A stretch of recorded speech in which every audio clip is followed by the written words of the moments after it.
बोली सतदेव भगवान की जय, बोलिए आनंद कंद भगवान की जय। तो मेरे नारायण जी में आज क्या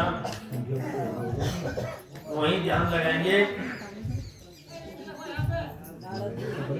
कि जब के देवर्षि नारद के पूछने पर आज वो देवी क्या कहती हैं कि जो शब्दों के सुनने से भी हमको पाप लगे और उन शब्दों को संत अपने मुंह से वर्णन करें उनकी भी शोभा। भगवान आप हमारे लिए वो समय और वो जवाब और वो दें कि इस समय में भी हमको यकायक रूप में हमारे भीतर हो सके। संतों के गुरुजनों के जो शब्द हैं वही कल्याण करने वाले हैं। वे कोई लाठी लेकर के थोड़ी कल्याण करके लाते हैं, शब्द ही। तो आप ऐसे शब्द हैं तो वही शब्द उन्होंने दिया जो यहाँ रामचरितमानस में दे चुका है। क्या कि यदा संगते पूर्वोंगानीवं सर्वस्य इंद्रियाणि इंद्रियार्थेषु प्रज्ञा प्रतिष्ठिता। देसी नारद का ही शब्द है।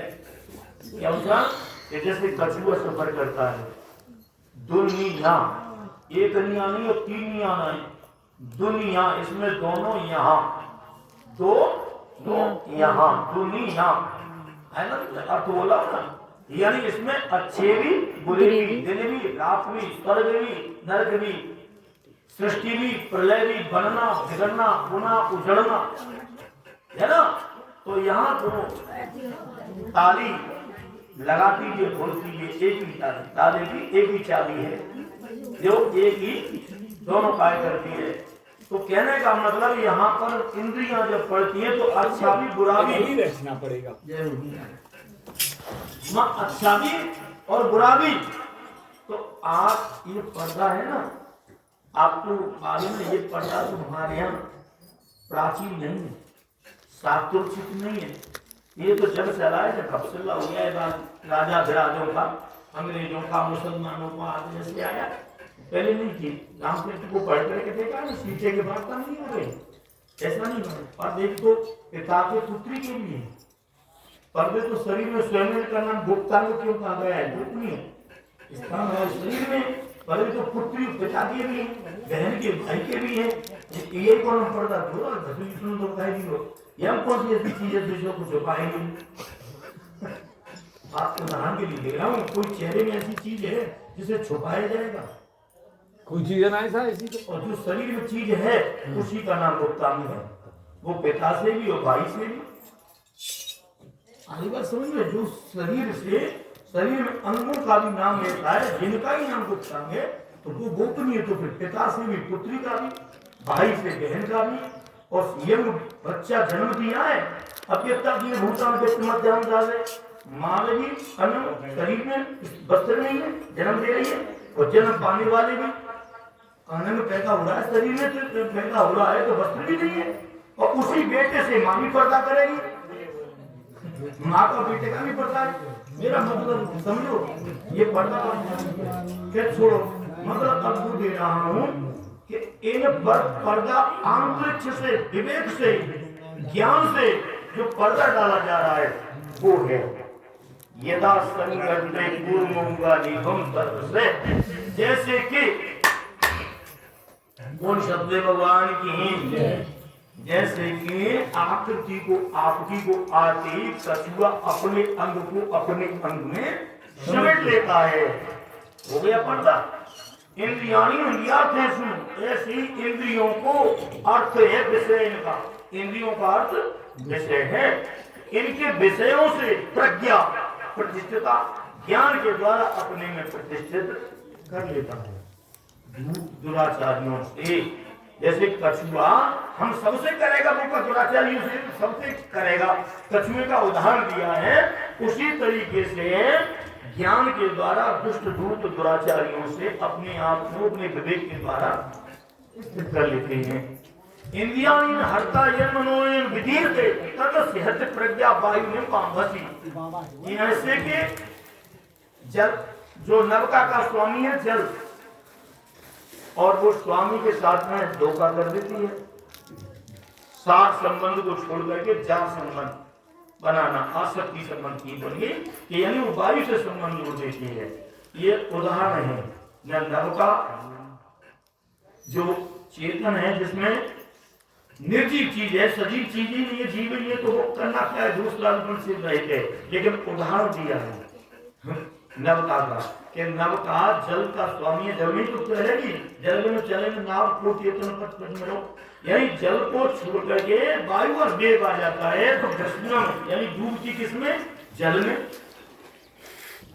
जल में डूबती है। तो ऐसे ही यहाँ इसके लिए अंतरिक्ष में ये जड़ का भाव उदाहरण दिया है चेतन के लिए कि इसकी बुद्धि का स्वामी विवेक है, ये सत्य है, बुद्धि का स्वामी विवेक है, लेकिन विवेक के साथ में धोखा करके मन में अनुरुक्त हो जाती है। जो बुद्धि मन में, समझे ना, अभी मन से अनुरुक्त हो जाने पर विषय की लालसा बढ़ती है, उसका नाम है विषयासक्ति। तो इसका ज्ञान पराकाष्ठा होने के नाम से इसका स्त्री खत्म कर जाए, यानी जल के बगैर नाव का वायु यहाँ से हस्तिनापुर जाएगी रहेगी, वो नव का जो जल में जैसे डूबती है, जल तो इसका स्वामी है, तो जल में डूब जाएगी। ऐसे ही ज्ञान इसका स्वामी है, ज्ञान के द्वारा बुद्धि का श्रेय खत्म हो जाएगा। तो ये जो खत्म होगा वो ज्ञान के बिगड़ ही है। अरे पागल तो बाल बनी सी बुद्धि ना, खत्म कौन को श्रेय है, बुद्धि नहीं है, बालक जैसी भूस है, वो तो खिल लिया है, यानी हमें हजारों उपाधियां मिल जाएंगी, लेकिन उनका श्रेय खत्म हो गया, साधन समाज से गया। तो यानी कहने का मतलब इस प्रकार से आपको मान मचल प्रतिष्ठा समुद्र मां पर प्रदर्शन किए तो की गतिवान नदियां हैं, नदी गतिवान होती हैं और सागर शीलवान होता है। गतिवान गतिवान से मिले तो गति और बढ़ेगी, और गतियों से बढ़ जाए तो और बढ़ेगी, यहाँ तक कि गजराज भी बह जाएंगे, गजराज भी, हाथी भी बह जाएंगे, लेकिन वो रुक नहीं सकती। सागर में गिरते ही यम प्रबंधन की तब्दत सबक नदियां सागर में जा करके हलचल बिना पैदा किए हुए स्थिर हो जाती हैं। अनेकों का रंग एक पर नहीं पड़ा, अनेकों का असर एक पर नहीं पड़ा, लेकिन वो एक शीलवान का असर समस्त नदियों पर पड़े। इसलिए न काम कामी ऐसे प्राणी के अंदर में फिर वे बिगड़ हलचल पैदा किए हुए इंद्रियां भी शिथिल हो जाती हैं, यानी बिल्कुल शून्य हो जाती हैं। वो सत्य भगवान की जय, और ये आनंद कंद भगवान की जय।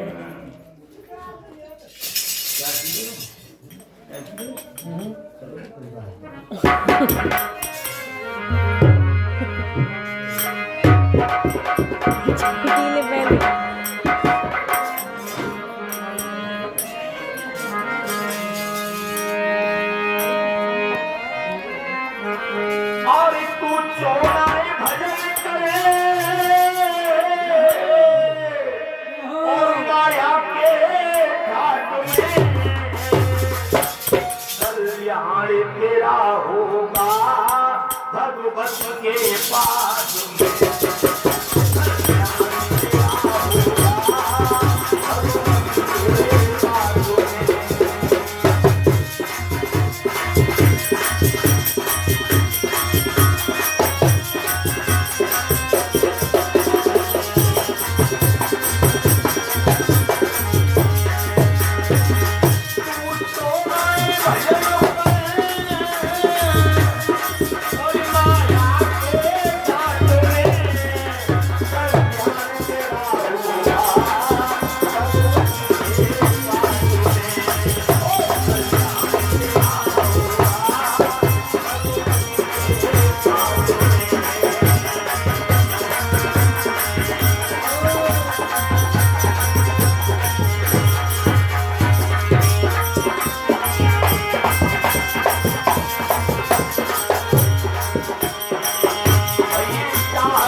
लेकिन क्या कोई आदत न हुई और न हो पाएगी। क्या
भगवान का हरि नाम अनमोल है, रावण बिना बिकाए, तो अचरज देखियो जब तो ग्राहक।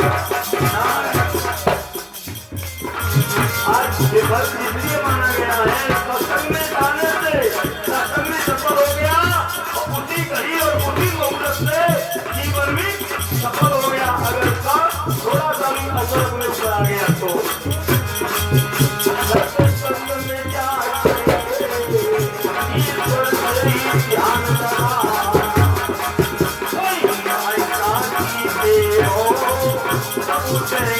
यार सदा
आज मेरी नारद देवी किस प्रकार से जब देशी नारदों का ये उपदेश सुना, आज वो कल्याणी पर किस प्रकार से भगवान का अनुराग हुआ।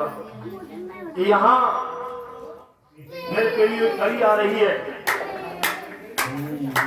किसी गुरु की निंदा नहीं, मैं तो केवल शिष्टाचार की जागृति करता हुआ आया हूँ और वही जा रहा हूँ। यहाँ चोर भी बैठे तो अपने आप कहेगा कि आज कथा मोती कही जा रही है, कोई कमार बैठे तो क्या मेरे के थोड़ी बाण हुई भी तैयारी। मैं यहाँ समदृष्टि से बैठा हुआ हूँ, लेकिन अपनी अपनी तरफ से खिंचाव नहीं है, खिंचाव को खींचता है अपनी तरफ से। आज तो पता सभी मोई के मतलब है, बात समझो। यहाँ मेरे प्रेमियों, जिस पिता ने पुत्री को जन्म दिया है, पुत्री ने पिता से जन्म पाया है, युवती यंग हो जाने पर वो पुत्री भी पिता के पास एकाएक वर्जित है, ये शास्त्र कहता है। देवी मैया थोड़ा ध्यान दो, अपने में पहली बात समझने योग्य है कि जो पिता ने पुत्री को जन्म दिया, पुत्री ने पिता से जन्म दिया पाया, वही पुत्री पिता के पास भी एकाएक यंगवती होने पर वर्जित है। लेकिन माँ के पास में यंग अवस्था होने पर ही पुत्र वर्जित नहीं है। माँ के पास पुत्र रह सकता है, लेकिन पिता के पास में पुत्री नहीं। वो सत्यदेव भगवान की जय, बोल आनंद कंद भगवान की जय। ऐसा होता है। और गुरु जी काफी ये का एक दक्षिणा मिल जाती, गुरु मंत्र को ये कायक हो जाता है। ये कायक की भाषा समझ में आएगी अकेले। हाँ ये कायक हो जाते हैं। और फिर दे दो देखो काम कर खुद दियो। अब क्या कहेंगे, यह कहो ना यार कहीं ऐसा नहीं कौन डॉक्टर ना है तो आज सुनिए में आयो ऐसा जी ना कह जाता हूँ। महाराज कोई भी वेद और कोई भी शास्त्र, कोई उपनिषद इस बात का जमानतदार नहीं है। ये बताने से हल्कापन हो जाता है, ये पुस्तकों में से भाग जाता है, कोई ऐसा नहीं। बिल्कुल इस बात का कोई एक बात तरीका हमको तो ये मिला है कि जिस कर्ता को कर्म को करने में धैर्य कि मुझे कोई देख तो नहीं रहा है, और बाद में कहना पूजा नहीं हमें अब कई उम्र चाहिए राम लगाए थे तो पाप है जावे, हमको दिए तो नहीं मिली है। वही कर्म कर्ता के लिए पाप हो जाता है जो विराम लगा दिया जाए कि तू जाने या मैं और या कई उम्र का ही थी। ये सब शब्द लक्षण मिला है कि यही पाप हो जाता है। और कोई गुरुजी कह रहे हो कई उम्र तो पाप है वो, की उम्र तो पाप है वो। और जिसके लिए माइक लगा के बोलो जा रहा है, धक्का धक्की हो जा रहा है, कहो या कितनों कहे महाराज को कोई अंत होना ही ना है, वो अंत को अंत करने वाला है। हम महाराज कहेंगे घृणा और कहेंगे पाप, कोई भेद नहीं है। दूसरा प्रमाण और सत्य भगवान की जय। रामचरितमानस अभी मेरे यहाँ जगह पर गांव में आए हुए पहुंचो, यही ऐसी गांव में से आई, खोल करके देना बाल कांड में स्वयं मनु शत्रु पाने तप कौन से मंत्र से किया वो लिखा हुआ मिलेगा। जिसने तप किया और परिणाम हासिल हो गया तो सच्चिदानंद घन को प्राप्त कर लिया, लेकिन वो लिख के बता दिया कि ये मंत्र है जिससे उन्होंने तपस्या की थी।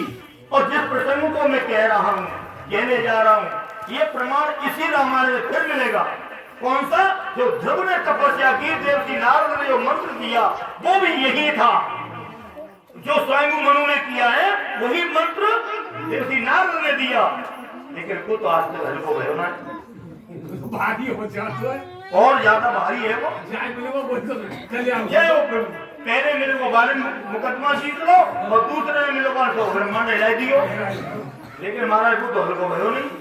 और गुरुजी को मंत्र हल्को कैसे पढ़ने लगो? वो सत्यदेव भगवान की जय। मैं गुरु निंदक नहीं हूँ, मैं भी गुरु कोई मैं गुरु निंदक नहीं हूँ, मैं क्रमांक का कर्ता का क्रिया का वास्तविक निंदक हूँ। और निंदक हूँ जब तक है प्राण शरीर में तब तक निंदा ही करूंगा। इनका मैं प्रभु कभी वोट देने वाला नहीं हूँ। इन बातों का मैं कभी जमान करता नहीं हो सकता हूँ। मैं वोट बिल्कुल नहीं दूंगा, यही दूंगा जो शास्त्र में है। शास्त्र से बाहर मैं शास्त्र के अधीन हूँ, नाम है शास्त्र। ये तो याके अधीनों में ये चीज मिलेगी जन्म भर गुलामी करूंगा, लेकिन या के साथ बाहर इधर उधर चलने में मेरी आसमत करो काफी देखो। वो सत्य भगवान की, वो आनंद कंद भगवान की। कहने का मतलब यह कि आज वही सुनीति जंगल में है, लेकिन फिर भी जंगल को एकाएक नहीं कहा जा रहा है कि कमरे नहीं बने हुए, कोई उसमें इतने को पक्षी नहीं बना हुआ है। आज वे देवसी नारद उपदेश दे रहे हैं, उन्होंने उनको मंत्र दिया, ध्यान दिया, फिर आशीष मंगल प्रदान किया। आशीष दे दी, मंगलवती, ईश्वरवती, पुत्रवती, सौभाग्यवती, भंडार लगाए थे खूब बची लगे, लेकिन वे घबरा गई। एक से हमारे समझ में आएगा किसी का है पुत्रवती शब्द को सुन करके हमारा जो राजपाट सब छूट गया। जंगल में आकर के पुत्रवती हो जाऊं मैं तो मुंह दिखाने लायक भी संसार में नहीं रहूंगी। जंगल में मुझे पुत्रवती प्रभु आपने बड़ा साफ दे डालो मेरे लिए, ये वरदान नहीं है मेरे लिए, साफ हो जाएगा। और देवसी अड़ गए, मोर वचन चाहे पड़ जाए फीका, संत वचन पत्थर की लीका। अब तो मुंह से निकल वो हो गया, अब नहीं मिटने वाला है। लेकिन घबरा नहीं हो, ऐसा नहीं होगा। धर्म असाध्य से असाध्य संकट हो जाए, लेकिन धर्म कभी अधर्म नहीं होता है। अधर्म के वृक्ष में धर्म के फल नहीं लगे, वो धर्म में कभी जीवन में कांटे पैदा नहीं होते। धर्म धर्म ही रहेगा, चिंतित ना हो। मेरे प्रेमियों कथा का हो जा रहा है कि वहीं वह आज तो अवसर आ गया जो राजा पाल छोड़ करके जंगल में अभी तक नहीं लौटा। आज वही राजा उत्तान पात मिल गया, यानी आखेट का बहाना बना करके और ऐसी जंगल में आ पहुंचा। पहुंचने पर मेरे प्रेमियों आज महारानी के भावों को जान करके कितने दुखित होते हैं कि मैं इतना उस जाकर के